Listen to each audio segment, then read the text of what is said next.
Hola, buenas tardes a todos. Bienvenidos a una edición más a Laboral al Día. En primer lugar, espero que todos os encontréis bien, tanto vosotros como vuestras familias, y que sigáis pasando esta situación COVID lo mejor posible.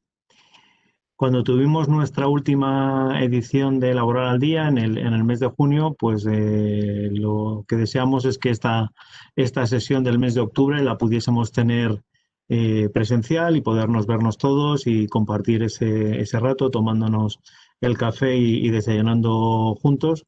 Pero desgraciadamente, pues la situación que tenemos, aunque estamos mejor que en el mes de junio, seguimos en una situación complicada y tenemos que seguir en este modelo.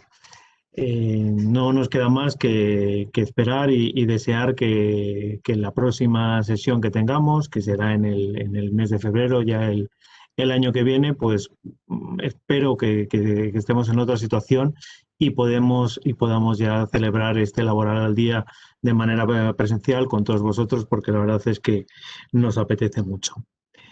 Bueno, en la sesión de hoy, pues vamos a seguir nuestro esquema tradicional, primero hablando un poquito de las tendencias, que esperamos que pueda ocurrir en los próximos meses. Luego haremos un repaso de las sentencias más relevantes, que en el mes de junio pues había poquitas, pero ahora ya sí que hemos tenido un mayor número. Y finalmente haremos nuestra parte temática, que en esta ocasión vamos a tratar del trabajo a distancia. No obstante, como en nuestra versión online tenemos una duración más reducida que es en la presencial, bueno, pues como hicimos en el mes de junio, la parte referida a las sentencias, pues la hemos limitado un poco y en vez de ser nuestros 20 en 20, pues vamos a tener como un equipo de fútbol, seleccionado 11 sentencias y luego tendremos nuestro medallero. O sea, nuestro medallero, nuestro top de Pérez, eso sí que no va a cambiar. Y bueno, y en relación con la parte temática, con el análisis del trabajo a distancia, bueno, pues como siempre tratamos, vamos a hacerlo de una manera lo más práctica posible. Y entonces yo, como cuando me he leído el Real Decreto, pues me han surgido muchísimas dudas, pues he dicho, pues voy a pedirles a mis socias Laura e Isa que me ayuden a responder todas las preguntas que me han ido surgiendo. De manera que yo voy a asumir vuestro rol de clientes, todas las dudas que me van surgiendo y estoy seguro que Isa y Laura nos van a responder y nos van a resolver todos los interrogantes que podamos tener. Bueno, pues iba a decir, si soy capaz de pasar la diapositiva, empezaremos. Bueno, las tendencias, ¿no? Puntos que hemos seleccionado. Bueno, en primer lugar, sabéis que se ha prorrogado el Plan Me Cuida. El Plan Me Cuida venía regulado en el artículo 6 del Real Decreto 820 y básicamente el Plan Me Cuida establecía la posibilidad de que los trabajadores, como consecuencia de toda la situación de COVID, pudiesen adaptar sus jornadas, pudiesen incluso reducir su jornada a cero, pudiesen pedir ese trabajo a distancia. Bueno, pues ese plan Me Cuida, que en principio finalizaba el 21 de septiembre, se ha extendido hasta el 31 de enero, de manera que es un punto que estoy seguro que durante los meses siguientes va a ser un punto importante en nuestra gestión del día a día de las empresas, porque estoy seguro que muchos trabajadores van a querer seguir haciendo uso de este plan. Luego, otro segundo punto, que también relacionado con toda la normativa COVID, es bueno, esa prohibición del despido que hemos ido tratando en las distintas sesiones y que en el mes de junio prestamos mucha atención al mismo. Bueno, pues ya hemos tenido los primeros pronunciamientos sobre cuál es el ámbito de la prohibición. Eh, cuando se estableció por primera vez esta supuesta prohibición, que se decía prohibición en los medios y que el gobierno hablaba de prohibición, bueno, si leíamos lo que era el tenor de la ley, lo que veíamos era algo diferente, porque lo que la ley hablaba de no permitir la justificación de despidos por causas de COVID y la falta de justificación, pues lo que nos lleva es a la improcedencia. Es cierto que yo personalmente pensaba que íbamos a tener muchísimos más casos de esta cuestión, ¿no? Que cuando se hayan producido despidos iba a haber más peticiones de nulidad.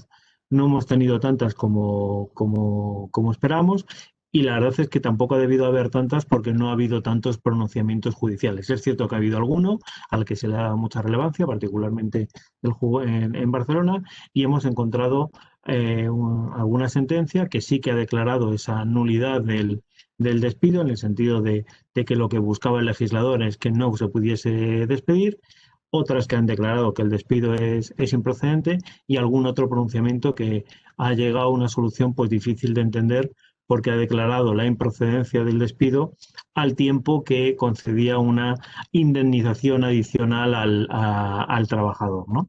Bueno, son pronunciamientos de instancia, todavía no hemos tenido pronunciamientos de ningún TSJ, por lo menos que conozcamos, pero lo que es cierto es que no ha habido un criterio unánime en instancia con ese riesgo de nulidad que podíamos aventurar, ¿no? Separándonos un poco de COVID, un tema que también ha salido durante estos meses y que, bueno, como todo lo relacionado con COVID, pues se lo lleva todo por delante, es el futuro reglamento sobre planes de igualdad. ¿Os acordáis que cuando se aprobó la normativa el año pasado sobre la normativa de igualdad, se ampliaba el espectro de las empresas que debían llevar a cabo los planes de igualdad, se bajaban los umbrales de esos 250 trabajadores que teníamos hasta ese momento, bajándose el umbral hasta los 50 trabajadores en el año 2022, ¿no? Uno de los puntos, una de las dudas que teníamos era que, bueno, que vale esa negociación, muy bien, pero si no había representación de los trabajadores, ¿cómo se iba a afrontar o cómo no se iba a afrontar? ¿No? Bueno, pues este reglamento, que en principio ha sido pactado con el gobierno y sindicatos y con la oposición de la COE y muy criticado por la COE, en principio da solución. Veremos finalmente lo que se queda, porque como os he dicho, la COE no lo apoya en absoluto, ¿no? Pero en este reglamento sí que se da respuesta a lo que entendíamos que era la principal duda técnica que había en relación con los planes de igualdad, que es respecto de la legitimación. Y lo que este reglamento se refiere es que nos va a remitir a las normas de negociación establecidas en el 41.4 de la modificación sustancial y que también se aplica en los despidos colectivos de constitución de comisión representativa y, en caso de que no haya representantes de los trabajadores, comisionador. De manera que si este reglamento finalmente se aprueba en los términos que ahora mismo están, pues sí que nos encontraremos que incluso en aquellas empresas en las que no asista una representación de los trabajadores, será necesario también negociar y habrá que constituir esas comisiones representativas. Como cuarto punto hemos señalado, bueno, pues el gran clásico de los últimos años, ¿no? Cuando creo que si repasamos todas las presentaciones de Laboral al Día en los últimos 2 años, en todo caso siempre sale la reforma laboral, ¿no? La contrarreforma laboral.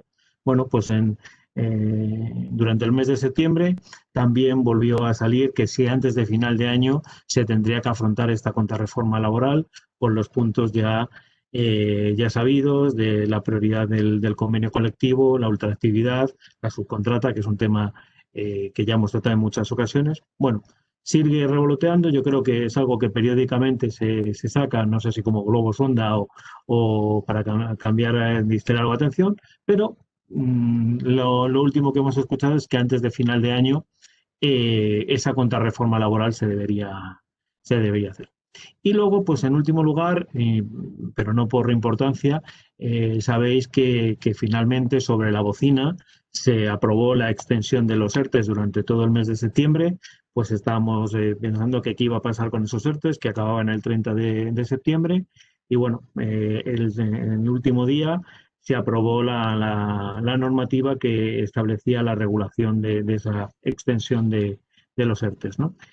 Es cierto que el Laboral al Día, sabéis que tenemos esa parte temática, que la vamos a afrontar en relación con el trabajo a distancia, pero bueno, creo que a lo mejor sí es interesante que demos alguna pincelada, no en grandísima profundidad, porque es una normativa bastante compleja. El Real Decreto 30 es un decreto duro y complicado, ¿no? Entonces, yo creo que necesitaríamos horas para meternos en toda en todas las peculiaridades que tiene, pero sí me gustaría que Laura y Isabel nos den algún pequeño highlight de lo que pensamos que es lo más relevante de esta normativa. Laura, Isa. Perfecto. Hola a todos. Hola, Isabel, buenas tardes a todos. empiezas tú, ¿no? Sí, fenomenal. Bueno, pues como os estaba contando Daniel, es verdad que el pasado miércoles se aprobó el Real Decreto 30/2020, ¿vale? Y en él pues abarcan varias materias, pero vamos a hacer un pequeño highlight de los temas de los ERTEs que nos parecen más relevantes, ¿vale? En primer lugar, ¿qué es lo que te establece este Real Decreto? ¿Vale? Te establece una prórroga de los ERTEs de fuerza mayor, que ya se habían aprobado previamente para aquellas empresas que lo hubiesen solicitado, de acuerdo con el artículo 8 del Real Decreto, perdón, artículo 22 del Real Decreto 8 2020, ¿vale? Por lo tanto, se establece esta prórroga, digamos, automática de estos ERTEs hasta el 31 de enero del 2021. ¿Implica esto una prórroga de las exenciones a las cotizaciones de la Seguridad Social que veníamos aplicando? No. Esto implica solo la prórroga del mecanismo del ERTE como tal. Luego tendremos que irnos a la disposición adicional primera de la norma, en la cual se recogen unos supuestos más acotados y más específicos, en los cuales sí que se podrán las empresas beneficiar de estas exoneraciones a la Seguridad Social, ¿vale? ¿Qué supuestos son estos? Pues muy brevemente. Uno serían las empresas cuya actividad se enmarque en el CENAE, que viene un listado anexo al Real Decreto. Son CENAE de lo más variopintos.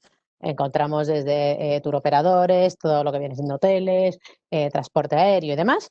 O sea, ahí sería buscar si nuestra actividad está ahí encuadrada. O luego lo que se han llamado empresas dependientes, ¿vale? O de la cadena de valor de estas sociedades del CENAE.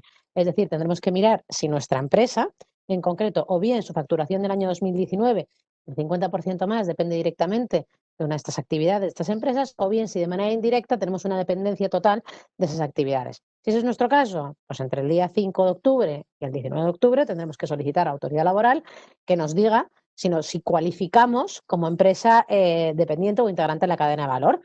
Tienen 5 días para contestarnos y en caso de que sea así afirmativo o bien por silencio administrativo positivo, porque nos lo resuelvan expresamente, podremos aplicar estas exoneraciones.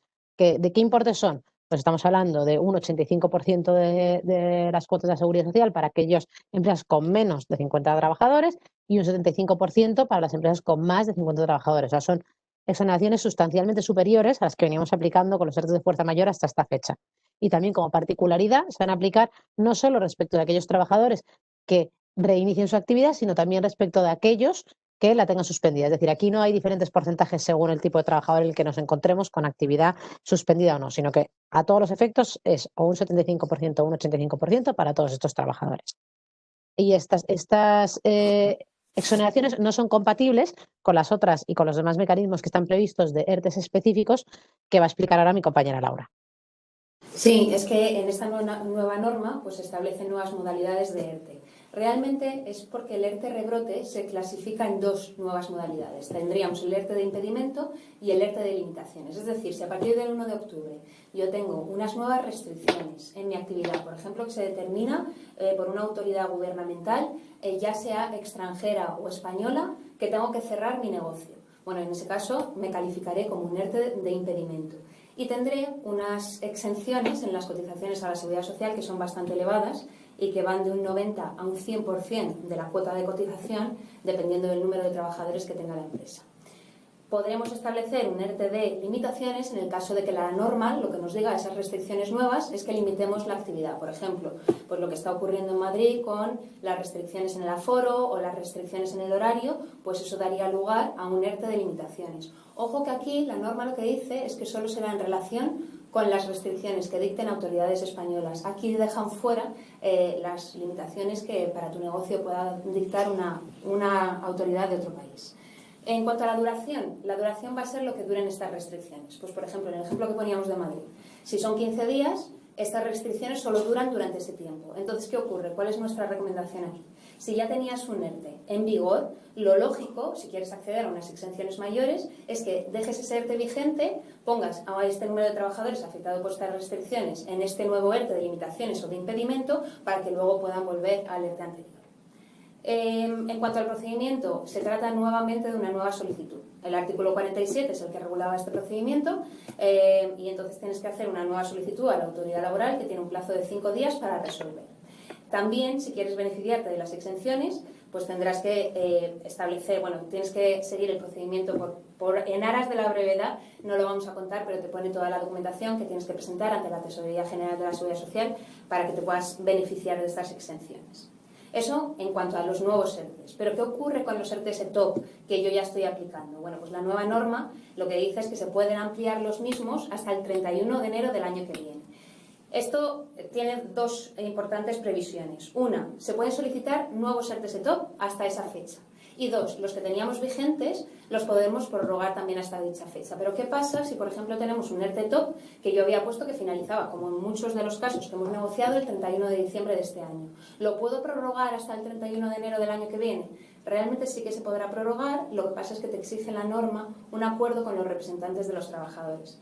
¿Eso qué implica? Parece que implica como que se simplifica el procedimiento, porque lo que te dice es, oye, no tienes que empezar a hacer el procedimiento otra vez entero, simplemente tienes que negociar con ellos para acordar la prórroga. Pero también es verdad que todos sabemos que en el momento que te sientas para negociar cualquier cosa, pues ellos también te pueden pedir algo en contraprestación. Entonces es evidente que en la negociación pues vas a tener que entrar en ella otra vez. Lo que te está diciendo la norma es, no me tienes que volver a presentar toda la documentación y los informes técnicos que me presentaste en su momento. Y para terminar también es importante hablar de las prestaciones de desempleo, porque yo creo que hay tres cosas que se pueden destacar en este sentido.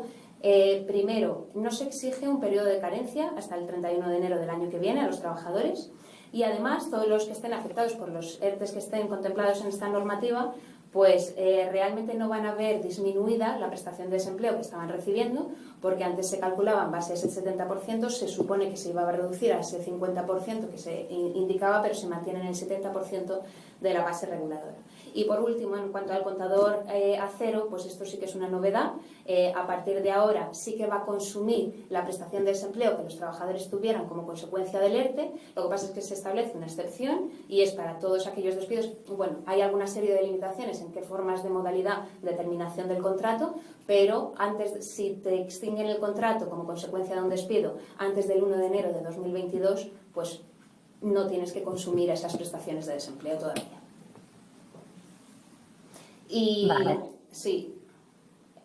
Perdona, Laura. No, nada. Vale, perdonar. Vale, ya por último, también en relación con este Real Decreto y señalar muy brevemente una serie de limitaciones que o bien, bueno, casi todas diríamos que son extendidas de las anteriores, ¿vale? Por una parte, esa mal llamada prohibición de despedir, que a la que aludía antes Daniel, se ha extendido también hasta el 31 de enero del 2021, de manera que no podremos proceder a las extinciones de los contratos con base en causas que se puedan entender vinculadas a COVID. Y esa restricción, más puntualizar, que aplica con carácter general a todas las empresas. Una pregunta que nos hacéis mucho es, oye, ¿pero eso me aplica solo si he hecho un ERTE? No.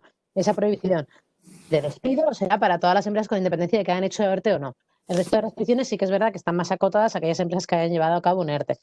¿Cuáles son principalmente? Pues por una parte la limitación al reparto de dividendos, ya nos venía de antes. Si tú has estado beneficiando de unas exoneraciones a las cotizaciones de la Seguridad Social durante un ejercicio fiscal, durante ese ejercicio, los dividendos que correspondan a ese ejercicio no se podrán repartir, ¿vale? Tienes por una parte esa limitación. Tenemos la limitación de la salvaguarda de empleo, los 6 meses de mantenimiento de empleo que tanto han dado que discutir sobre cómo se computan y demás. Bueno, pues aquí lo que nos dice la norma es, oye, por una parte se prorrogan o se mantienen vigentes estos periodos de salvaguarda de empleo que nacieran de ERTEs, ya estuviesen vigentes con anterioridad, y lo que añade es, oiga, y si usted además ahora se beneficia de exoneraciones previstas en esta nueva norma, pues usted lo que va a tener es un nuevo periodo de 6 meses adicionales de salvaguarda del empleo, que se van a tener que computar desde que finalice el anterior periodo de 6 meses que teníamos. Es decir, en el caso más extremo, una empresa que no haya reiniciado todavía en absoluto nada de su actividad, si ahora se beneficia de exoneraciones a la seguridad, a las cotizaciones por esta norma, cuando reinicie su actividad se podrá ver en total con 6 meses más 6 meses, es decir, 12 meses de salvaguarda del empleo. ¿Vale? Y por último, menos relevantes, pero que también pues, consideramos oportuno señalarlas, pues prorrogan la suspensión de los contratos temporales que estén suspendidos por ERTE, es decir, la duración durante el tiempo que esté suspendido no computa, efecto esa duración máxima que tenemos de los contratos temporales. Y por otra parte también existen limitaciones a la realización de horas extraordinarias, nuevas contrataciones, externalizaciones en aquellos centros de trabajo por empresas que han llevado a cabo ERTEs, de la manera que si tú tienes un trabajador de ese centro de trabajo afectado por ERTE que podría potencialmente realizar esos trabajos, pues hay que ofrecérselos a esos trabajadores suspendidos y no acudir a medidas de externalización o de mayor carga de trabajo para los que tengamos en activo. Y estos a grandes rasgos podríamos concluir que son las medidas más relevantes y queríamos señalaros aquí en tendencias del Real Decreto 30/2020. Ahora sí. Muchas gracias, Isa y Laura. La verdad es que os tengo que felicitar porque que hayáis sido capaces de resumir en 10 minutos, habernos dado esta visión de este Real Decreto, que yo será que ya me estoy haciendo muy mayor, pero a mí me ha costado muchísimo el poderlo asimilar, ¿no? O sea que muchísimas gracias a las dos. Bueno, pues después de haber hecho este repaso a las tendencias y ver qué nos vamos a encontrar en los próximos meses, pues empezamos ya con nuestra crónica de jurisprudencia, como os he dicho, en versión reducida. Ahora van a ser, en vez de 20 en 20, vamos a ser el 11 de Pérez Llorca. Y empezamos con una sentencia sobre conciliación del Tribunal Supremo de 23 de julio, en el que el Tribunal Supremo nos da un nuevo ángulo a cómo se tienen que interpretar las peticiones de reducción de jornada. Sabíamos que la petición de jornada es un derecho del trabajador, no es un derecho absoluto porque también hay que ponderar el interés del empresario y su organización, pero fijaros aquí lo que nos dice el Tribunal Supremo, que le manda un mensaje al Tribunal Superior en el que le dijo que cuando se valore una negativa a una concreta reducción de jornada hay que analizar también de la empresa, sino si esa negativa supone un obstáculo para la compatibilidad de la vida familiar y profesional del trabajador y, consecuentemente, para la permanencia de empleo. Como veis, el Tribunal Supremo sigue ampliando el concepto de conciliación y sigue ampliando las miras sobre las cuales se tiene que ver y decir, oiga, no simplemente analice si esto puede provocar algo contra la organización de la empresa, sino si efectivamente el hecho de que este trabajador no tenga esta reducción de jornada, pues al final le va a impedir que pueda trabajar. En una sentencia que creo que va a tener su impacto en los próximos meses cuando los trabajadores solicitan las reducciones de jornada o incluso en atención al 34.8 cuando pidan las adaptaciones de jornada o unos horarios completos. Creo que puede ser una sentencia con bastante relevancia. Luego, en relación con derechos fundamentales, un tema que hemos venido manejando en todas estas sesiones de Laboral al Día sobre el despido en IT. Hemos hablado desde sentencias que el Tribunal Supremo manejaba que el despido en IT no es discriminatorio y por lo tanto no es nulo. También hemos visto la sentencia del Tribunal de Justicia de la Unión Europea que dijo, oiga, sí, pero como esta enfermedad del trabajador al final pueda llevar a cabo una incapacidad, si es nulo por discriminatorio, ¿no? Bueno, pues en esta sentencia del Tribunal Supremo de 22 de mayo sigue manteniéndose razonablemente firme en su pronunciamiento y lo que nos viene a decir que no todo despido improcedente constituye una lesión de derechos fundamentales cuando estamos hablando de un trabajador que había estado baja. En ese caso, el trabajador había estado, antes de que se le despidiese, un periodo razonablemente largo de baja, se le despidió y de manera improcedente, sin mucha causalidad, y el trabajador solicitaba que era un despido improcedente porque iba vinculado realmente a su situación de IT. Bueno, el Tribunal Supremo, como os digo aquí, sigue manteniéndose en ese punto de, ojo, que no todo lo relacionado con IT supone discriminación y supone, por tanto, un despido nulo. Sobre despidos, hemos señalado dos sentencias del Tribunal Supremo de 1 y 3 de julio relacionadas con las cláusulas de rendimiento mínimo, ¿no? Esas cláusulas que en ocasiones nos encontramos en los contratos, particularmente para la gente comercial de ventas, en el que se establece, oye, si no alcanzas que se te fije pues para el año, pues será una causa de resolución conforme a lo establecido en el artículo 49, porque estamos nosotros pactando una cláusula de resolución, ¿no? Bueno, esas cláusulas siempre han sido puestas muy cuestionadas por los tribunales y en estas sentencias el Tribunal Supremo pues ratifica lo que había sido una doctrina más o menos consolidada de suplicación y dice, oiga, ¿se puede pactar esto? Sí, el Tribunal Supremo no está diciendo que se pueden pactar unas cláusulas de rendimiento mínimo. Lo que nos está diciendo, oiga, eso no es una condición resolutoria automáticamente. Usted me va a tener que acreditar que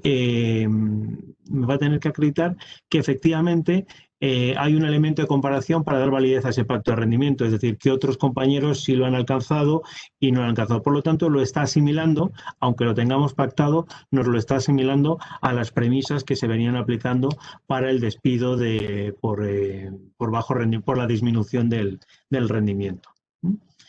Respecto de los ERTEs, pues claro, ha habido sentencias de la Audiencia Nacional, varias, seguramente menos de las que nos podíamos imaginar, porque yo creo que la mayoría de los ERTEs, o por lo menos un gran número de los ERTEs que se han realizado, han sido pactados, y al ser pactados ha habido poca conflictividad, pero hemos seleccionado estas dos sentencias, ¿no? La primera me ha parecido interesante en el sentido de que se impugnaba por parte de la representación de los trabajadores, porque ellos decían que la información que se había dado sobre cómo iba a afectar, los grupos que iban a estar afectados, los porcentajes y tal, había sido muy vago durante el periodo de consultas, ¿no?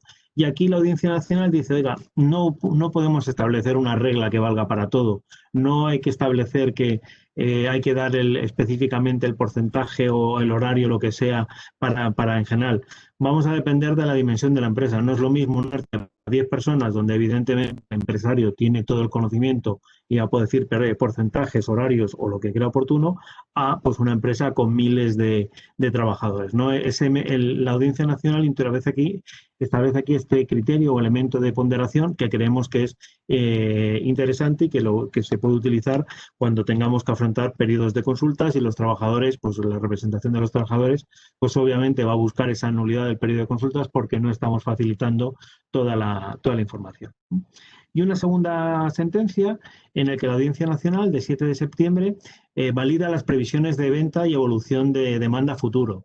Sabéis que es una causa, pero siempre cuando nos decís, no es que las previsiones son malas, decimos, pues mal vamos si tenemos que fundamentar nuestra decisión en previsiones, porque la audiencia o el Supremo o cualquier tribunal lo que va a pasarse es lo que está ocurriendo ahora, ¿no? Las expectativas son siempre un argumento de refuerzo, una masa más, por decirlo de alguna manera. Bueno, la Audiencia Nacional sí que lo permite el ERTE en base a las previsiones y a las expectativas futuras, pero sí no se lo está diciendo, oiga, que esto es excepcional, que aquí ahora no se crean ustedes que esto ya va a ser las previsiones, que usted me venga aquí con un informe hecho por un experto diciendo que esto va a ir fatal, no me vale. Esto lo estoy restringiendo a la excepcionalidad del COVID. A ver si soy capaz de pasarlo.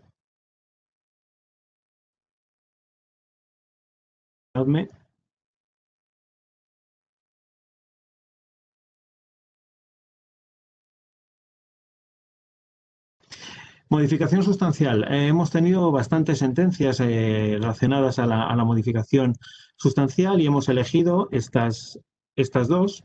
Una primera del Tribunal Supremo de 23 de julio, que nos viene a decir, sabéis que una modificación sustancial, pues los trabajadores pueden tener ese derecho a la resolución del contrato con esa indemnización de los 20 días y con el límite de las 9 mensualidades, ¿no? Bueno, aquí el Tribunal Supremo lo que nos está diciendo es que esa facultad de resolución no es automática, que no en cualquier modificación sustancial el trabajador va a tener ese derecho de resolución, sino lo que tiene que haber la existencia de un perjuicio grave para el trabajador.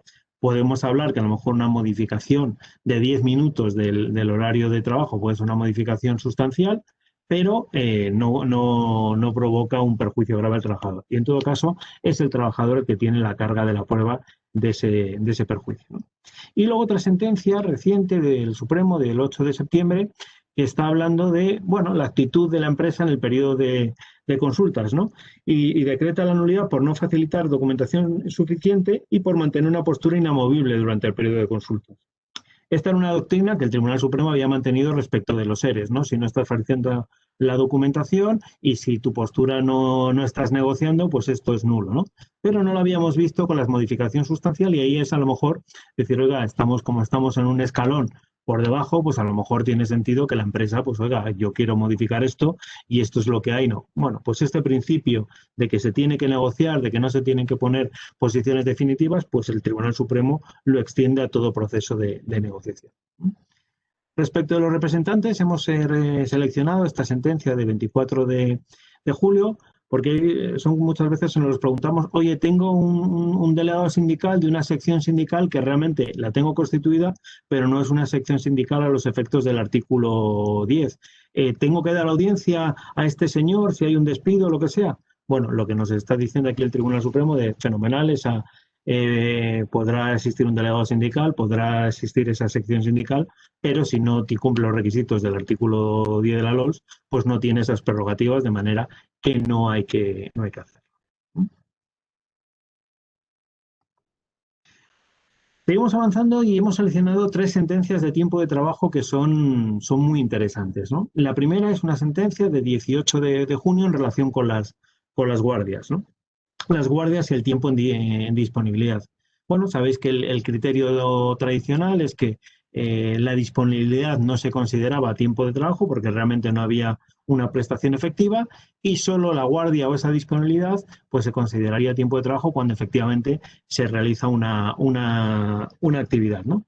Hubo una sentencia hace algunos meses del Tribunal de Justicia en el que analizó la situación de guardias y dijo que la guardia sería considerado tiempo de trabajo si había una inmediatez, si al trabajador se le exigía una inmediatez en la respuesta, ¿no? Por lo tanto, nos cambiaba un poco el concepto sobre la guardia, por lo menos estaba restringiendo lo que podía ser una guardia sin ser considerada tiempo de trabajo o no.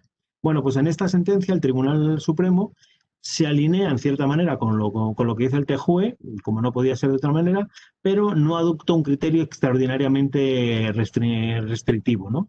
Y nos dice que esas guardias no van a ser tiempo de trabajo si no hay una obligación de permanecer en un lugar fijado por la empresa, es decir, yo no te estoy exigiendo que estés en un determinado sitio o unos determinados distancia del centro de trabajo, ni tampoco se establezca un plazo en concreto la incidencia, es decir, y un plazo se entiende relativamente corto, ¿no? De manera que aquí lo importante, cuando pues, que tengáis esas políticas que regulen como las guardias, pues ser flexibles en relación del lugar y también flexibles en relación con los plazos de respuesta, porque eso va a ser el primer elemento que nos van a fijar tanto la inspección de trabajo como los trabajadores para intentar determinar si es tiempo de trabajo o no es tiempo de trabajo. Luego una segunda sentencia de 24 de junio, en esta ocasión de la Audiencia Nacional, en el que también sigue hablando el tiempo de trabajo, de todo ese tiempo de trabajo que se está a disposición o no de la empresa, si es tiempo de trabajo, porque sabéis que es el criterio que ha fijado el Tribunal Supremo de si estás a disposición de la empresa será tiempo de trabajo, si no lo estás, pues no debería serlo, ¿no? Pues en este caso la Audiencia Nacional analiza un tiempo el tiempo que los trabajadores tienen que dedicar a complementar los datos en una aplicación de gestión de recursos humanos, para pedir bajas, para pedir vacaciones, para pedir lo que sea, ¿no? Los trabajadores mantenían que eso tenía que ser tiempo de trabajo porque estaban a disposición del empresario, estaban haciendo cosas para el empresario y, sin embargo, aquí la Audiencia Nacional dijo, oiga, teniendo en cuenta la naturaleza de lo que usted está haciendo y que esa disposición es muy relativa porque usted no está a disposición para que le manden trabajo, en este caso la audiencia consideró que ese tiempo para estas tareas más o menos administrativas no debían considerarse como tiempo de trabajo. Y luego una última sentencia del Tribunal Supremo de julio, también relativa a una doctrina que ya fijó en su momento el Tribunal de Justicia de la Unión Europea, que nos viene a decir que debe computar como tiempo de trabajo el tiempo de desplazamiento desde el domicilio del trabajador hasta ese primer cliente, ¿no? Es una sentencia importante, sobre todo en aquellas actividades más comerciales, donde no tienen un centro de trabajo de referencia, pues puede ser un elemento pues perturbador, ¿no? Porque nos podemos encontrar que va a haber trabajos trabajadores que van a empezar a lo mejor a reclamar más tiempo de trabajo que el que se venía computando hasta este momento. Y con esto ya pasamos a nuestro top, a nuestro medallero, y hemos seleccionado 3 sentencias. Nuestra medalla de bronce es para una sentencia del 16 de julio, que viene relativa a la garantía de la indemnidad. Sabéis que la garantía de la indemnidad es algo pues alegado recurrentemente por los trabajadores de la empresa me ha despedido porque yo accioné contra la empresa me ha despedido porque yo anuncié que iba a hacer algo contra la empresa, ¿no? Y en muchos casos nos encontramos con que los trabajadores, cuando se huelen que algo puede pasar, pues presentan estas demandas o estas quejas, ¿no? Esta sentencia del Tribunal Supremo, el Tribunal Supremo ha venido limitando el concepto de la garantía de la indemnidad, diciendo, oiga, no cualquier queja me va a valer, tiene que ser denuncia ante la Inspección de Trabajo, acciones judiciales o un anuncio claro de que se van a iniciar acciones, ¿no? No me vale cualquier email mostrando un descontento, ¿no? Pues aquí lo que nos viene a decir es, oiga, no va a existir una vulneración a la garantía de la indemnidad si la conducta de la empresa no fue distinta de la previsible con independencia de que el trabajador haya interpuesto una reclamación. Y un ejemplo de unos asuntos que tenemos ahora, es decir, a unos trabajadores se les abre una investigación por un supuesto fraude y durante la tramitación de esa investigación los trabajadores establecen o interponen una acción de resolución del artículo 50. Cuando efectivamente se les despide, pues ellos dicen, no, esto vulnera la garantía de indemnidad porque el despido se ha producido con posterioridad a que yo haya iniciado mi acción resolutoria, ¿no? Bueno, pues aquí decir, ¿era previsible que la empresa fuese a despedir a estos señores? Pues sí, porque estaba iniciando un proceso de investigación en contra de unos hechos, de manera que con independencia de que se produjese o no esa acción resolutoria, pues era una acción previsible. Por lo tanto, es una sentencia importante porque limita esa garantía de indemnidad tan alegada por los trabajadores. Luego la segunda sentencia, y permitidme esto, yo creo que es un canto más para los abogados, es una cuestión más procesal, pero que tiene mucha relevancia, ¿no? Es una sentencia del 23 de junio del 2020 que da valor probatorio a los emails. Y no lo digo en el sentido de que cuando tenemos un juicio en instancia no se pueda dictar una resolución por los emails que aportamos. Eso obviamente es una valoración de la prueba que puede hacer el juez y eso estaba fuera de dudas. Lo que ocurre es que la doctrina que se venía aplicando por muchos tribunales y en particular por el Tribunal de Justicia de Madrid es que no estaban reconociendo los correos electrónicos como documentos a los efectos de poder interponer el recurso de suplicación. De manera que si nuestro caso estaba muy basado en los correos electrónicos y esos correos electrónicos no habían sido valorados por el juez de instancia, no había posibilidad de construir ese recurso de suplicación, lo cual en muchísimas veces limitaba nuestras facultades de poder interponer recursos de suplicación porque en muchos casos la prueba la tenemos en correos electrónicos. El Tribunal Supremo acaba de dictar una doctrina además en pleno para que no haya ninguna duda y ha dicho los correos electrónicos tienen ese valor de prueba documental, de manera que, bueno, volvemos a incidiros la importancia de guardar correos electrónicos porque nos van a servir de gran utilidad. Y ya nuestra última sentencia, nuestra medalla de oro, pues es la recientísima sentencia dictada por el Tribunal Supremo hace escasamente un par de semanas, del 25 de septiembre del 2020, en la que bueno, no por esperada es menos importante, en la que se declara la naturaleza laboral de la prestación de servicios de los repartidores de plataformas, ¿no? La relevancia de esta sentencia no viene tanto por los repartidores de plataformas, que sí es un sector importante, pero sobre todo la relevancia de esta sentencia es porque el Tribunal Supremo se reafirma y refuerza las notas tradicionales de dependencia y ajenidad. Es decir, no entra en una valoración más flexible, oiga, claro, es que aquí el elemento tecnológico no hay que considerarlo, ya la dependencia es de una manera. Lo analiza, valora ese elemento tecnológico, pero sigue reforzándose que las notas de ajenidad y dependencia no van a quedar en ningún caso desconfiguradas por ese mayor elemento tecnológico. Y con esto, pues finalizamos nuestro medallero y ya, si os parece, pasamos a nuestra parte temática, que es el trabajo a distancia.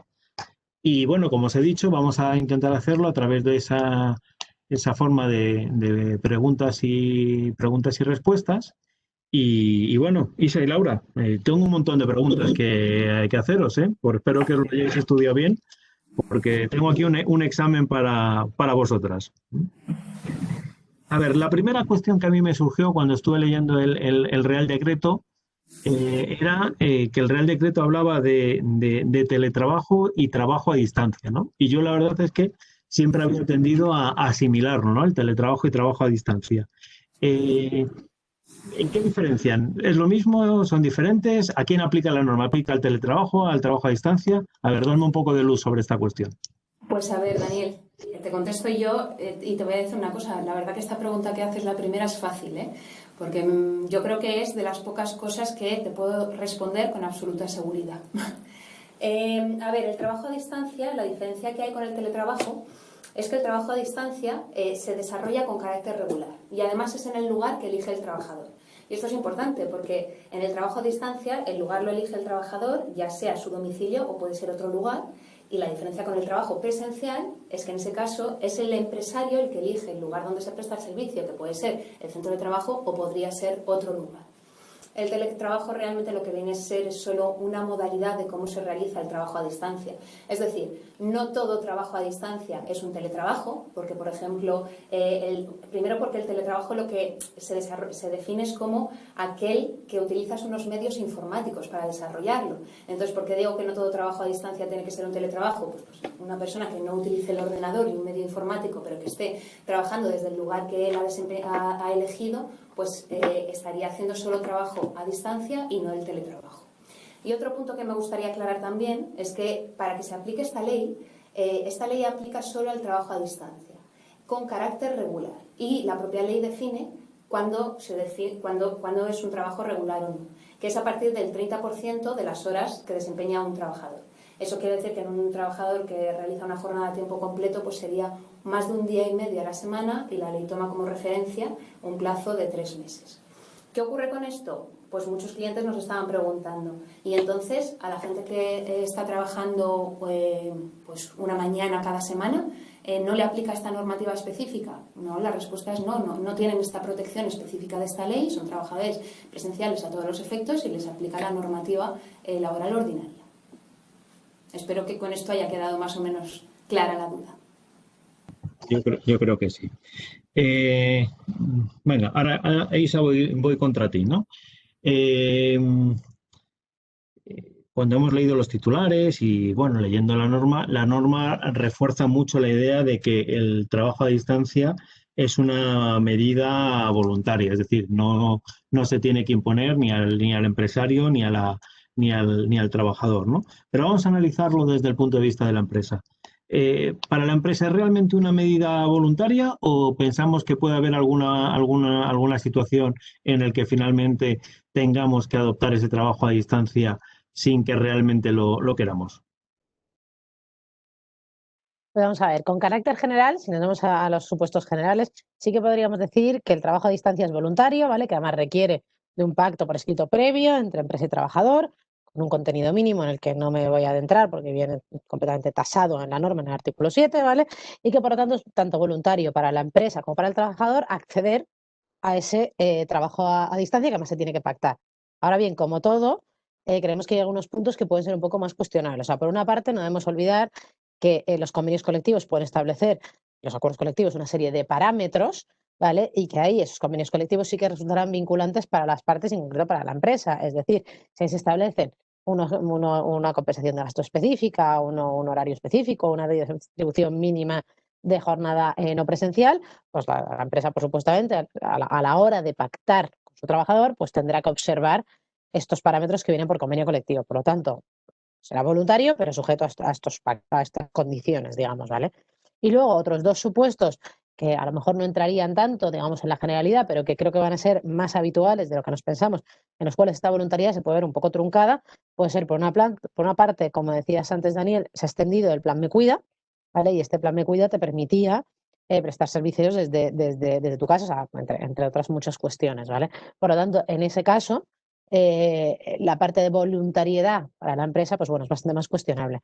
Y otro supuesto que va más allá en el tiempo, ¿vale? Sería el supuesto de adaptación de jornada previsto en el artículo 34.8 del Estatuto. En ese caso, no sé si recordáis que es que el propio precepto hace alusión a que se pueda solicitar por parte del trabajador ese trabajo a distancia o trabajo desde su domicilio, ¿vale? Entonces, ¿qué nos pasaría ahí? Bueno, pues como hemos venido analizando en otros laborales al día, Eso no es un derecho incondicionado por parte del trabajador, pero sí que es verdad que tiene un derecho a que por lo menos a pedir y un derecho a que la empresa analice la situación y que por lo menos si se lo deniega sea de manera razonada, ¿vale?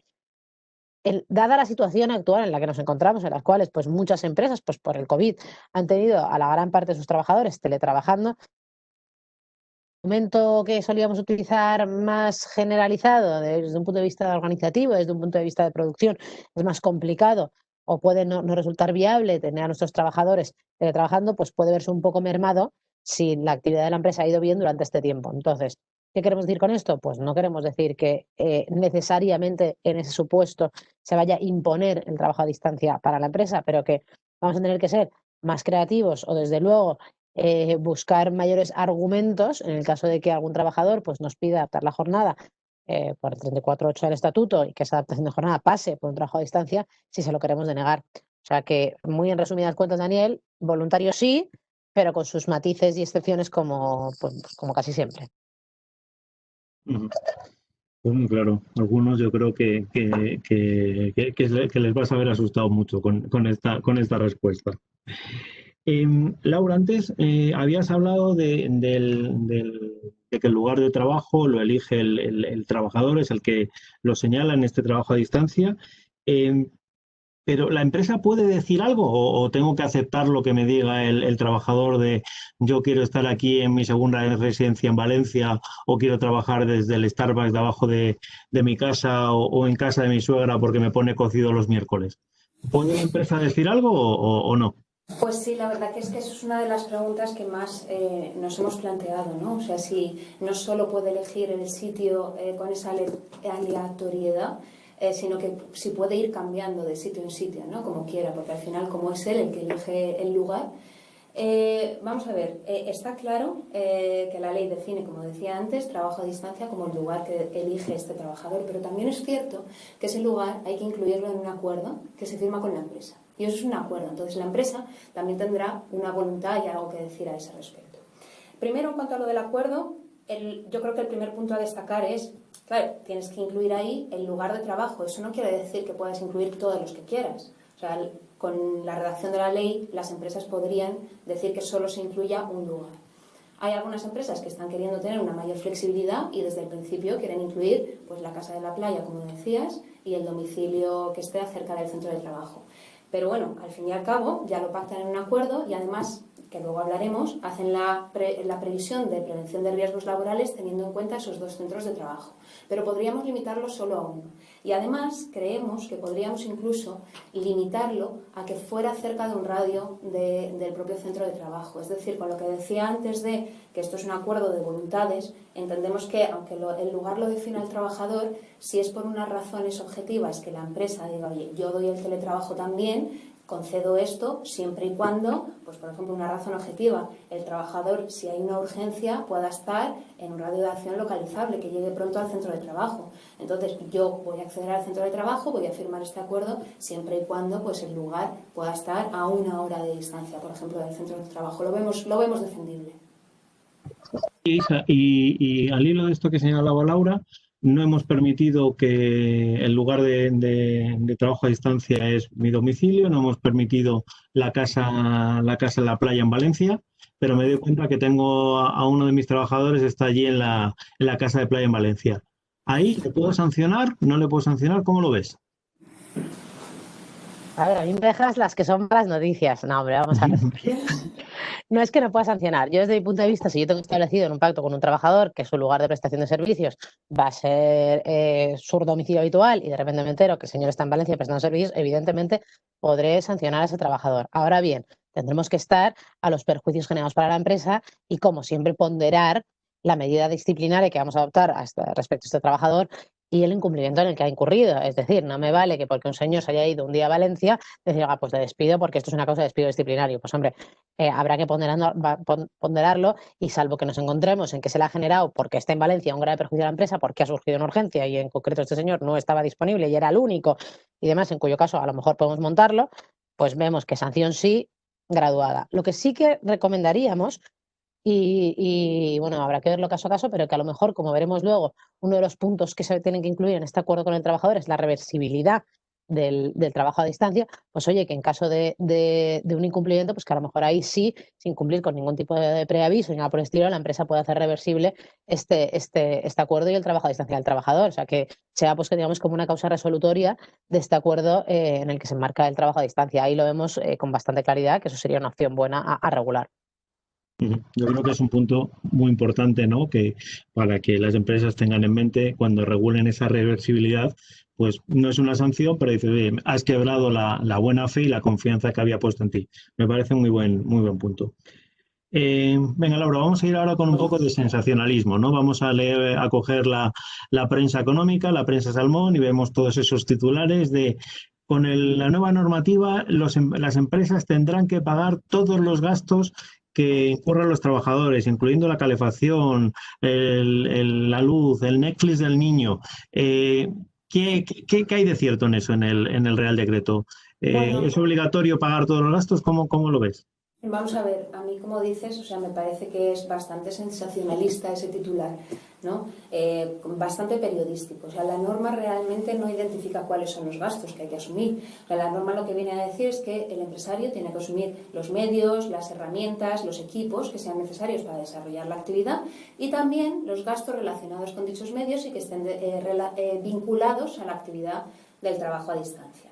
Entonces, con esa definición tan genérica, la verdad que se me hace difícil ese titular. O sea, no me caben dudas con el ordenador, que sí que es un medio indudable para realizar el teletrabajo, que hemos dicho que era con medios informáticos, pero la verdad que me cuesta ver cómo la calefacción realmente es un gasto que deriva de la utilización de esos medios y que además está relacionado con ese trabajo a distancia, sobre todo teniendo en cuenta que al final la calefacción, por utilizar el ejemplo que estás utilizando, pero la calefacción es algo que utiliza pues más personas en la casa, es algo que además no se utiliza solo en una habitación.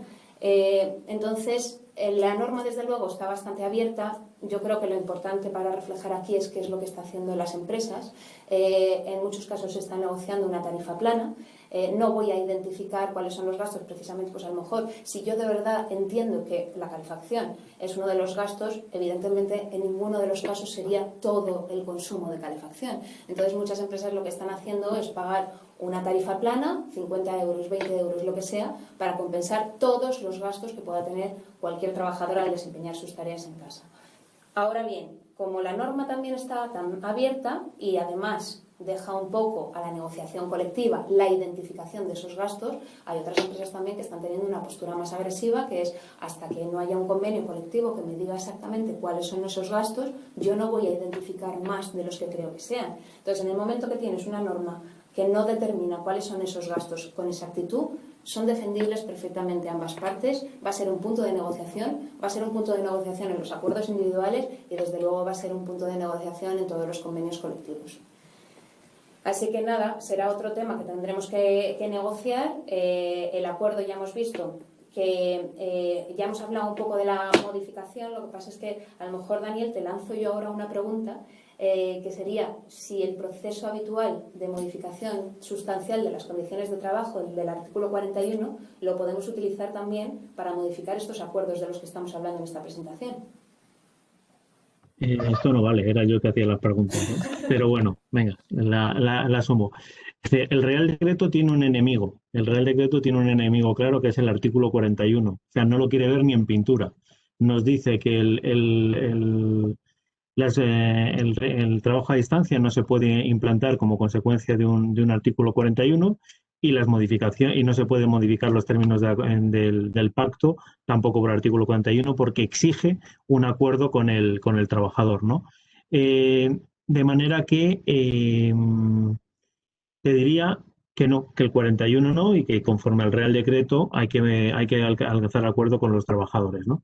Eso es, sin lugar a dudas, no vamos a hacer ahora tampoco una interpretación súper extensiva de todo lo relacionado, el trabajador a distancia no le puedo aplicar un 41, no. Al trabajador a distancia lo que no le voy a poder aplicar es un 41 respecto a las condiciones específicas del trabajo a distancia. Pero si yo estoy haciendo una modificación sustancial que afecta a todos los trabajadores de la empresa porque reducimos el salario, obviamente en ese caso sí que lo vamos a poder hacer. Venga, ahora ya retomo yo las preguntas, que esto de que me hayáis colocado a mí no. Laura, tú hablabas antes de la prevención de riesgos, ¿no? En relación con el lugar de trabajo, ¿no? Este Real Decreto impone nuevas obligaciones en materia de prevención de riesgos, cambia un poco lo que teníamos, que es cierto que era un poco definido. ¿Qué obligaciones nuevas establece este Real Decreto? A ver, a mi juicio realmente no hay obligaciones nuevas como tal. O sea, el deber de prevención por parte del empresario siempre ha existido en este tipo de modalidad de trabajo y sigue existiendo. Ahora es verdad que hay una sección específica en este Real Decreto pues pone un poco cómo es el procedimiento, pero es un procedimiento que en la práctica ya se venía desarrollando. O sea, en la mayor parte de los casos era la empresa la que decidía cuál iba a ser la metodología a utilizar para valorar la prevención de riesgos laborales. La metodología no estaba definida y tampoco lo está ahora, siempre y cuando dé confianza en los resultados, pues puede ser la que elija la empresa libremente. Y la empresa pues podía exigir al trabajador que le diera información sobre cuál era el lugar de trabajo, cómo tenía colocado el ordenador, etcétera. Le podía exigir fotos, podía exigir esta información para que se la diera al trabajador e incluso se podría plantear la posibilidad de acudir al domicilio, siempre y cuando obviamente pues el trabajador diera su consentimiento, y esto es un poco lo que viene a recoger específicamente este Real Decreto. Sí que es verdad que además, teniendo en cuenta todo lo que hemos pasado en la época de confinamiento, pues pone un poco el foco en los riesgos psicosociales y en los organizativos derivados pues del burnout, de la desconexión digital, de la organización del trabajo, y que no estar trabajando en casa significa que tengas que estar todo el día trabajando. Eso es una de las cosas que sí que incide este Real Decreto en que se verifique, pero en general no cambia mucho la cosa.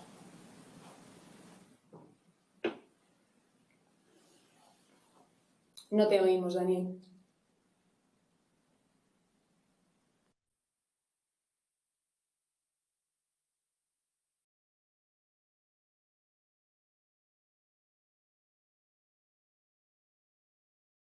Creo que Daniel está teniendo algún problema con...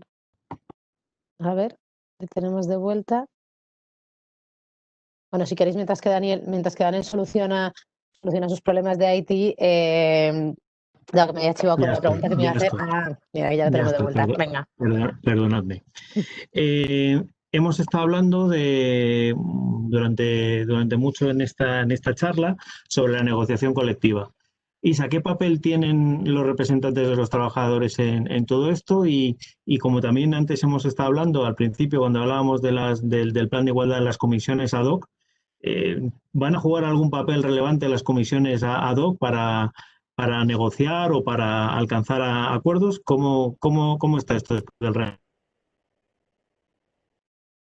Pues a ver, es verdad que una lectura del Real Decreto te da la sensación de que la representación de los trabajadores y, digamos, los convenios colectivos o los acuerdos colectivos van a tener un papel bastante importante, puesto que se mencionan a lo largo de todo el texto. Si nos vamos justamente a la disposición adicional primera, es donde te regulan bastante cuáles son las cuestiones que se van a poder establecer y regular a nivel de convenio colectivo o acuerdo colectivo. Y verdaderamente es que no me voy a detallar en explicaros cada una de ellas, porque es que acaba terminando con una coletilla como y cualquiera otras que resulten necesarias. Es decir, a nivel de convenio colectivo o acuerdo colectivo vamos a poder establecer todas las condiciones relativas, que pueden entender relevantes para el teletrabajo. Y esto era un poco lo que yo señalaba antes, de que te limita en cierto modo un poquito esa voluntariedad de la empresa, teniendo en cuenta además que aquí esto es una materia sobre la que no existe prioridad aplicativa del convenio colectivo de empresa. Es decir, que si esto se regula a nivel de un convenio colectivo estatal, sectorial, pues resulta de aplicación a mi empresa sin perjuicio de que yo no haya tenido, digamos, una participación directa en su negociación, ¿vale? Entonces, por esa parte tenemos un papel muy relevante por parte de la representación de los trabajadores. En cuanto más a la pregunta concreta que me hacías, Daniel, de la comisión ad hoc, pues yo creo que estamos un poco en la situación en la que nos podíamos encontrar antes de que salga ese esperado reglamento de los planes de igualdad. Venga, aquí las comisiones ad hoc no tienen ningún tipo de facultad prevista expresamente por la ley para negociar en el ámbito del trabajo a distancia. Por lo tanto, no estaríamos ante un pacto o un acuerdo colectivo, entendemos, a los que se refiere la ley, con representantes de los trabajadores, y en la medida en la que se pacte con ellos, pues fenomenal, pero cualquier trabajador nos puede decir que él no está vinculado por ese pacto y que por lo tanto no sirve como de marco de referencia. ¿Podrá servir? Digo yo como un marco que establezca, digamos, los valores o los parámetros en los que va a moverse la empresa a la hora de acordar estos acuerdos individuales con los trabajadores, pero desde luego no estamos ante un acuerdo colectivo o un convenio colectivo oponible a los trabajadores a estos efectos. Por lo tanto, desde un punto de vista práctico, pues oye, teniendo más en cuenta que si luego nos sale publicado un convenio colectivo con unos parámetros que vamos a tener que cumplirlos, pues todas las cautelas, o sea, no quiero decir que no hagamos nada hasta que no salga ese convenio colectivo, pero desde luego, desde mi punto de vista, todas las cautelas con cualquier cosa que pactemos, tanto con representantes a nivel de nuestra empresa como con una comisión ad hoc, como con cualquier cosa que pongamos en una política, ya que ya conocemos cómo es esto de, oye, lo que yo ya vengo aplicando, pues fenomenal, ¿sabes? Me aplica a mis trabajadores, condición más beneficiosa, eso sí, lo que luego me viene en un convenio colectivo de aplicación también tengo que respetarlo. Entonces, bueno, pues ahí tengamos en cuenta este papel relevante que tiene la negociación colectiva en el sector de trabajo, sobre todo a la hora de establecer cualquier tipo de política o de acuerdo con nuestros representantes, porque sí que me parece muy relevante. Muy bien. Laura, ¿y qué ocurre si ya teníamos un régimen de teletrabajo en nuestra empresa? Teníamos ya una política, teníamos unas directrices, incluso tenía acuerdos con trabajadores firmados. ¿Esos acuerdos siguen siendo aplicables? ¿Hay algún tipo de régimen transitorio? ¿Qué hago con lo que tengo hasta ahora, con mis políticas y con mis acuerdos? A ver, esto es una cosa a la que le hemos hecho mucho seguimiento porque además en cada uno de los borradores de anteproyecto de ley de trabajo a distancia ha ido cambiando. Realmente el texto literal de la norma actual lo que viene a decir es que sí que cabe ese régimen de transición, pero solo en el caso de que tengas un convenio o un acuerdo colectivo.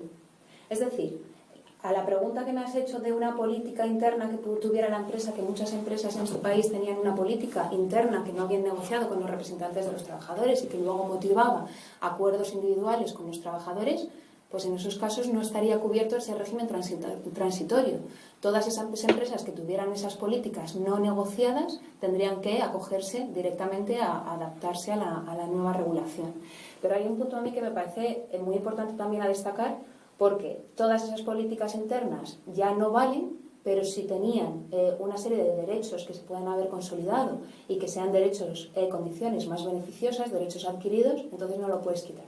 O sea, tienes que adaptarte a la nueva ley, pero no puedes retirar esos derechos que se hayan consolidado ya.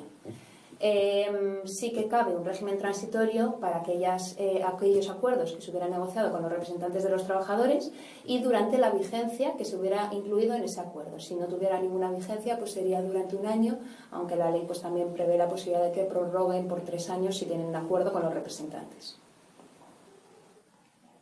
Y bueno, y ya para acabar, porque nos hemos pasado ya del tiempo que habíamos establecido, a ver, Isa, y concluyes tú. Hemos estado hablando de este trabajo a distancia, bueno, el regulado, el voluntario, con todas las matizaciones que nos has dicho antes, para empresarios y trabajadores. Pero ¿qué ocurre con este trabajo a distancia que llevamos teniendo desde el mes de marzo, este trabajo a distancia COVID, que no es propiamente dicho este trabajo a distancia voluntario?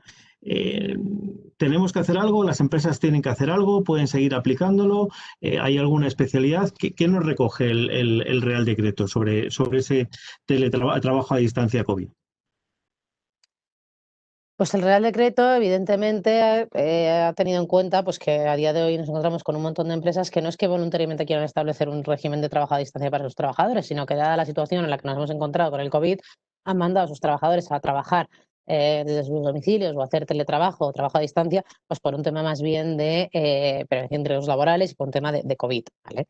Entonces nos encontramos con una disposición transitoria tercera en la cual lo que nos dicen es, oiga usted, aquellas empresas que o bien hubiesen adoptado el teletrabajo en un inicio al amparo de lo previsto en el artículo 5 del Real Decreto 8/2020, no sé si recordáis este artículo, es el que nos venía a decir pues, que había de primar el teletrabajo sobre otras medidas de organización y de suspensión de condiciones y demás, sobre todo desde un punto de vista de prevención de riesgos laborales, artículo que, como curiosidad, ya no está vigente, es decir, perdió vigencia el 30 de septiembre, entonces creemos que la norma a lo que se refiere es, oye, aquellos que adoptaran en su momento ese teletrabajo al amparo de ese artículo o aquellas otras empresas que adopten teletrabajo, pero como consecuencia de medidas de contención sanitaria derivadas del COVID, durante el tiempo que duren estas medidas de contención sanitaria, pues entonces esos van a tener un teletrabajo especial, un trabajo a distancia especial, que no se va a regir con carácter general por lo previsto en este Real Decreto que hemos venido comentando a este tiempo, sino que se van a regir lo que la norma denomina por la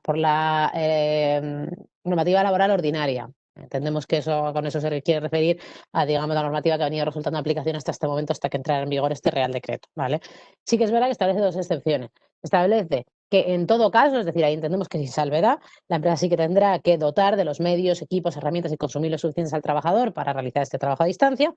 Y luego te dice, en su caso, es decir, aquí es diferente, ya no es en todo caso, sino en su caso, en caso de que exista una negociación colectiva, entonces ahí también la empresa deberá correr con los gastos que se ocasionen al trabajador como consecuencia de este trabajo a distancia. Entonces aquí, a mí, sobre todo, me surgen dos grandes dudas o dos grandes interrogantes que voy a contestar con todas las cautelas del mundo, porque no, desde mi punto de vista al menos, no están bien solventadas por la norma, ¿vale? En primer lugar, y la que más relevante me parece es, oye, cuando la norma hace alusión a estas medidas de contención sanitaria, ¿se está refiriendo a que venga una autoridad, gobierno, a nivel autonómico, me da igual, o sea, que haya alguna disposición en la cual me estén restringiendo esta actividad, pues, como puede haber las restricciones que ahora hay en Madrid o lo que sea? ¿Requiero de esa autoridad, o sea, requiero de esa normativa, o puede ser que la empresa, pues por su propia situación, considere que por una medida sanitaria es mejor que sus trabajadores sigan trabajando a distancia? A ver, la norma tiene una redacción muy amplia, lo cual permite argumentar las dos posturas. Tanto es así que hemos visto sindicatos que, por supuesto, aluden a que esto tiene que ser algo que venga impuesto, las medidas de contención sanitaria, por una autoridad, pero yo creo que también es perfectamente viable el decir, oiga, no requiere necesariamente de esa normativa, sino que puede ser una situación en la que la empresa considere que por su situación específica y unida a la situación de pandemia y de COVID en la que nos encontramos, pues que desde un punto de vista de prevención de riesgos laborales y para justamente contener el COVID, pues es mejor que sus trabajadores estén prestando servicios a distancia. Aquí, por ser más cautelosos, ¿qué os diríamos siempre? Hombre, pues que si podemos contar con un informe de nuestro sistema de prevención de riesgos laborales en el cual nos digan que es altamente recomendable o que es más que se imponga ese trabajo a distancia, pues mejor que mejor, porque ya no será solo una opinión, digamos, directa de la empresa, sino que, bueno, pues tienes ese respaldo desde un punto de vista de prevención que me parece que es bastante relevante a estos efectos. El otro interrogante que también nos surge es, oye, cuando la norma te dice, en su caso, en caso de que exista una negociación, un acuerdo colectivo, tendrás que pagar estos gastos, ¿eso quiere decir que debe existir ya a día de hoy? ¿O quiere decir que si yo tengo representantes en la empresa me pueden instar a negociar estos gastos? Pues aquí, lamentablemente, soy un poco menos posibilista y creo que si yo tengo representantes de los trabajadores de mi empresa, estos podrían instarme a negociar esa compensación de gastos que puedan surgir por este trabajo a distancia, y que al menos yo tendré la obligación de sentarme. Luego, como decía antes Laura, pues bueno, estará cuánto de agresivos o de no agresivos queramos ser en justificar esos gastos, si verdaderamente son gastos vinculados al trabajo o no. Esperamos que tengan ese derecho a abrir esa negociación y que nosotros debamos de sentarnos a ella. Entiendo que con la redacción que nos está dando la ley, siempre y cuando tengamos representantes de los trabajadores, de nuevo, no una comisión ad hoc ni nada similar, pero con un representante de los trabajadores, entendemos que ahí sí que existe un riesgo alto de que se entienda que sí que debemos entrar a negociar. Bueno, muchas gracias, Isa. La verdad es que podríamos seguir haciéndonos preguntas de las dudas que nos surgen de este Real Decreto, pero estamos ya bastante fuera de tiempo. Nos hemos extendido un poquito más de lo que pensábamos. He visto que tenemos un número ingente de preguntas. No nos vamos a poderlas contestar, las vamos a repasar y nos ponemos en contacto con vosotros para comentar esas dudas que nos habéis ido haciendo. Bueno, esperamos que pues hayamos podido dar un poquito de luz y claridad sobre lo que significa este nuevo trabajo a distancia con esta normativa. Evidentemente, pues a medida que vayamos avanzando y que empiece a haber una articulación práctica, irán surgiendo muchas dudas. Yo creo que hay un elemento importantísimo, y lo hemos ido señalando, que este Real Decreto es una llamada a la negociación colectiva. Lo que está diciendo la norma es: agentes sociales, ustedes que conocen su sector, ustedes que conocen las peculiaridades, regulen esto de la manera que crean mejor, ¿no? Y vamos a ver si la negociación colectiva lo afronta de verdad o se limitan a hacer un corta y pega de la norma, como vemos en muchas cuestiones, ¿no? Pero sin lugar a dudas, este trabajo a distancia va a ser uno de los puntos importantes en los próximos meses. Bueno, pues sin más, os queremos agradecer a todos vuestra presencia en esta nueva edición de Laboral al Día online, con el deseo que señalábamos al inicio, que ojalá en la próxima sesión, que ya será en el mes de febrero, en el 2021, nos hayamos podido olvidar de este año 2020, que el 2021 lo podamos iniciar presencialmente, que nos podamos tomar ese café y charlar todos juntos. Y bueno, que sabéis que estamos a vuestra disposición para cualquier cosa que necesitéis. Un saludo a todos y estamos en contacto. Gracias. Buenas tardes. Hasta luego.